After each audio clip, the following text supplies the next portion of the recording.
Realme and Oppo brightness setting. नमस्कार दोस्तों, स्वागत है आप सभी का तिकराज यूट्यूब चैनल पर। तो दोस्तों, आज के इस वीडियो पर मैं आपको बताऊंगा ब्राइटनेस सेटिंग कैसे किया जाते हैं। ब्राइटनेस सेटिंग करने का यहाँ पर दो तरीके हैं, ठीक है। ब्राइटनेस एडजस्ट आपको कैसे करना होगा और ब्राइटनेस के रिगार्डिंग पर क्या क्या सेटिंग आपको मिलेगा, तो वो आज के इस वीडियो पर हम कवर अप करेंगे। तो वीडियो को आप पूरा ज़रूर देखें और जानिए ब्राइटनेस सेटिंग के बारे में। वीडियो शुरू करने से पहले अगर आपने चैनल को सब्सक्राइब नहीं किया है तो सब्सक्राइब करके बेल आइकन को क्लिक जरूर करें। यदि आप दोस्तों ऑनलाइन पैसा कमाना चाहते हैं तो वीडियो डिस्क्रिप्शन पर आपको लिंक मिल जाएगा, ठीक है। तो चलिए शुरू करते हैं।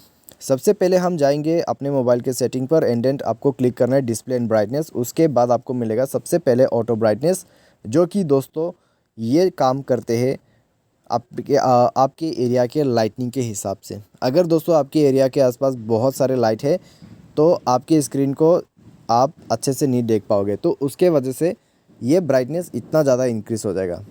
अभी मान लीजिए आप दोस्तों कोई अंधेरे जगह पर जाते तो अंधेरे जगह पर दोस्तों हमें ब्राइटनेस नहीं चाहिए होते तो वो इतना में घट जाएगा, ठीक है। तो इस तरीके से ये जो ब्राइटनेस है वो काम करते हैं। अभी आप इस ऑटो ब्राइटनेस को बंद करके मैन्युअली भी इसको कर सकते हैं, ठीक है, इस तरीके से।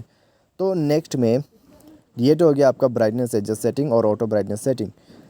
अगर आपको अर्जेंटली ब्राइटनेस सेट करना है तो डायरेक्टली स्टेटस बार को नीचे खींचे और इसको आप एडजस्ट कीजिए, ठीक है। इस प्रकार से आप एडजस्ट कर सकते हैं, तो आप एडजस्ट हो गया। तो इस तरीके से आप इसका ब्राइटनेस को कंट्रोल कर सकते हैं, ठीक है। तो ये है दोस्तों ब्राइटनेस सेटिंग, जो कि आपको आपकी डिवाइस के अंदर पे मिल जाते हैं। तो आज के इस वीडियो पर दोस्तों बस इतना ही। Thanks for watching.